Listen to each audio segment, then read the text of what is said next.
মুহূর্তের মধ্যেই আকাশে ভেসে ওঠে ড্রোনের গর্জন, আর ঠিক তারপরেই ছুটে আসে ক্ষেপণাস্ত্র। একের পর এক বিস্ফোরণে কেঁপে ওঠে মার্কিন সামরিক ঘাঁটি। লক্ষ্য ছিল মার্কিন নজরদারি ও মিসাইল সতর্কতা ব্যবস্থার মেরুদণ্ড, প্রায় $500 মিলিয়ন ANTP-Y2 রাডার। এই রাডারই ছিল দূর আকাশে শত্রুর ব্যালিস্টিক ক্ষেপণাস্ত্র শনাক্ত করার প্রধান হাতিয়ার। ধ্বংসের ফলে মার্কিন প্রতিরক্ষা ব্যবস্থা এখন অচল প্রায়।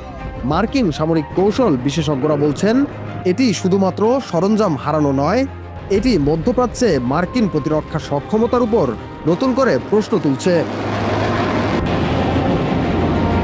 যুদ্ধ শুরু হওয়ার পর থেকে ইরান মধ্যপ্রাচ্যের বিভিন্ন অঞ্চলে মার্কিন মিত্রদের দেশগুলোতে আঘাত হেনেছে। সংযুক্ত আরব আমিরাতের আল দাফরা বিমান ঘাঁটিতেও একই ধরনের হামলার দাবি করেছে দেশটি।